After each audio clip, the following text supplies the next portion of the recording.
ادیبہ فرید نے لاہور سے پوچھا ہے، کیا رسول اللہ صلی اللہ علیہ وسلم کے والدین مسلم تھے؟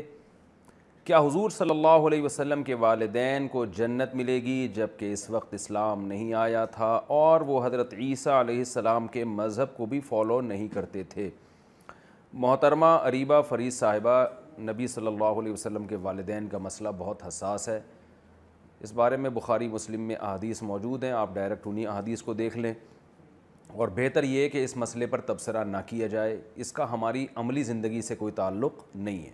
تو اس لیے میں آپ کے اس سوال کا جواب دینے سے قاصر ہوں۔ ہمیں اپنی فکر کرنی چاہیے، اپنے والدین کے بارے میں سوچنا چاہیے، ان کے لیے دعا کرنی چاہیے، اس پر ہمیں اللہ کا شکر ادا کرنا چاہیے کہ ہمارے والدین کی ایمان پر موت واقع ہوئی ہے۔ باقی نبی کے والدین کا مسئلہ بہت سینسٹیو ہے، بہت حساس ہے، اور شاید اگر ہم اس پہ تبصرہ کریں تو شاید ہمیں قیامت کے دن آپ صلی اللہ علیہ وسلم کے سامنے شرمندگی کا سامنا کرنا پڑے کہ میرے والدین کے اس موضوع کو تم نے کیوں اٹھایا اور کیوں اس پر بحث کی۔ والد کی کمائی حرام ہو تو بیٹا کیا کرے؟ محمد حنیف خان انڈیا سے، میرے والد کی آمدن میں حرام پیسے بھی شامل ہوتے ہیں اور گھر کا سودا وغیرہ بھی انہی کے پیسوں سے آتا ہے، تو کیا میرے لیے گھر کا کھانا حرام ہوگا؟ دیکھیے، والد اگر حرام کماتے ہوں اور زیادہ تر ان کی آمدن میں حرام ہو، تو اگر والد کی آمدن میں زیادہ حلال ہے، حرام کم ہے، تو پھر تو اولاد کے لیے اس سے کھانا جائز ہے۔ وہ یہی سمجھیں گے کہ ہم حلال سے کھلا رہے ہیں ہمیں، کیونکہ وہ تو مکس ہو رہا ہے، ہمیں کیا پتہ حلال ابھی جو کھلا رہے ہیں حلال ہے یا حرام ہے۔ تو غالب کا اعتبار ہوتا ہے شریعت میں کہ زیادہ حلال ہے تو پھر پورا حلال ہی سمجھا جاتا ہے۔ لیکن اگر والد کی آمدن ٹوٹل حرام ہے یا حرام زیادہ ہے، تو اگر حرام زیادہ ہے تو پھر اس میں والد صاحب اگر جو حلال پیسے ہیں اس کو الگ رکھا ہوا ہے والد صاحب نے اور کھلانے پلانے کا انتظام اس میں سے کیا ہوا ہے تو بھی جائز ہے، سب کے لیے کھانا اس میں سے جائز ہے بلا کراہت، کیونکہ والد صاحب کے حلال اگرچہ تھوڑا ہے مگر وہ تھوڑا الگ ہے، وہ اس کو مخلوط نہیں کیا، مکس نہیں کیا انہوں نے حرام میں، تو الگ سے اس میں سے کھانے پینے کا انتظام بچوں کے لیے کیا ہوا ہے۔ لیکن اگر والد صاحب کی آمدن میں زیادہ حرام ہے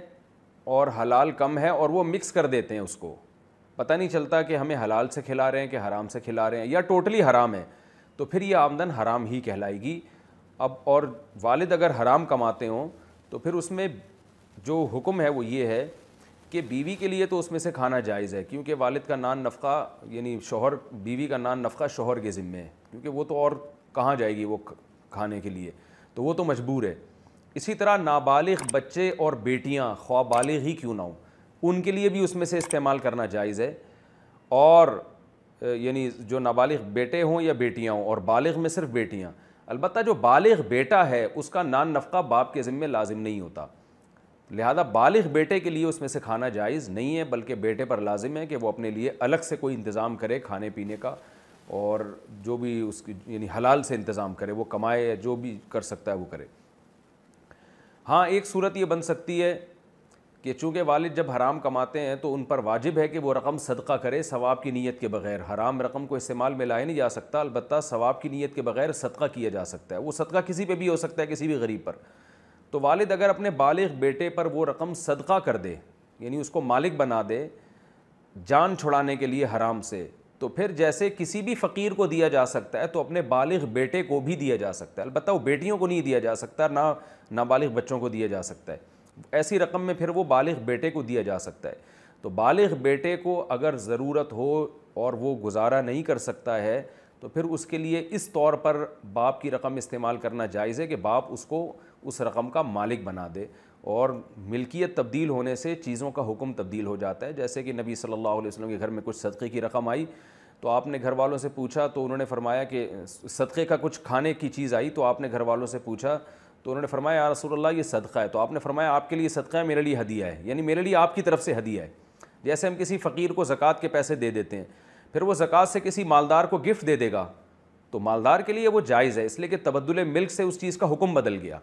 جب فقیر کے ہاتھ میں گیا تھا تو صدقے کے طور پر گیا، پھر فقیر نے جب مالدار کو دیا تو وہ گفٹ کے طور پر دیا ہے، تو چیز وہی ہے لیکن اس کی نوعیت تبدیل ہو گئی۔ تو یہاں بھی ایسا ہی ہے کہ باپ اگر حرام کما رہا ہے تو وہ حرام مال بطور تملیک یعنی مالک بنا دے وہ بیٹے کو اس نیت کے ساتھ کہ یہ حرام مجھ پر ویسے ہی صدقہ کرنا واجب تھا، تو میں اپنے بیٹے کو اس حرام سے جان چھڑانے کے لیے اس کا مالک بنا رہا ہوں، تو یہ ضرورت کے وقت اس کی گنجائش ہے۔ لیکن بہرحال یہ کوئی اچھا کام نہیں ہے، ایک تدبیر اختیار کی جا رہی ہے، ہیلہ اختیار کیا جا رہا ہے جو شریعت کے مزاج کے بہرحال یہ خلاف ہے۔ تو اس لیے بالغ بیٹے کو بہرحال یہ چاہیے کہ وہ خود کمائے، خود کھائے اور اپنے لیے الگ انتظام کرے، باپ کی حرام آمدن سے فائدہ نہ اٹھائے، وہ چاہے وہ صدقے کے طور پر ہو، چاہے وہ گھر میں نان نفقے کے طور پر ہو۔ نان نفقے کے طور پر اگر وہ کھلا رہا ہے بچوں کو، وہ تو بالغ اور بیٹے کے لیے ویسے ہی جائز نہیں ہے۔ دوسری بات یہ کہ بیٹیوں کے لیے یا بیٹی کے لیے یا بیوی کے لیے جائز ہے، تو جائز تو ہے، مگر ان پر یہ لازم ہے کہ وہ عورت اپنے شوہر کو اور بچے اپنے والد کو سمجھاتے رہیں کہ آپ ہمیں حلال سے کھلائیں، آپ ہمیں حرام سے نہ کھلائیں، کیونکہ نہی عن المنکر بہرحال یہ ضروری ہے۔ تو عزت کے ساتھ، احترام کے ساتھ والد صاحب کو یہ مسئلہ بتایا جائے کہ آپ حرام کمانا چھوڑ دیں، آپ ہمیں حلال سے کھلائیں، حلال کی برکات ہوتی ہیں اور اس سے جو ہے انسان کی جسم سے اعمال اچھے نکلتے ہیں، اس کا بہت دور اثرات ہوتے ہیں۔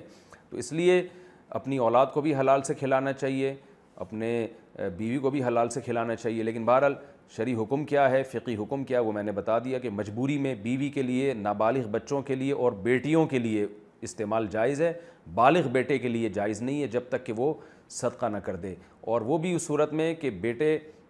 خود کما نہ رہا ہو، یعنی کما سکتا نہیں ہے بیٹا، یا کما نہ رہا ہو، کوئی جاب نہیں مل رہی ہو، مجبوری کی حالت ہو، ورنہ بالغ بیٹے پر بہرحال یہ لازم ہے کہ وہ اس سے اپنی جان چھڑائے اس حرام سے، اور کوئی جاب تلاش کرے، کچھ کمانے کی کوشش کرے۔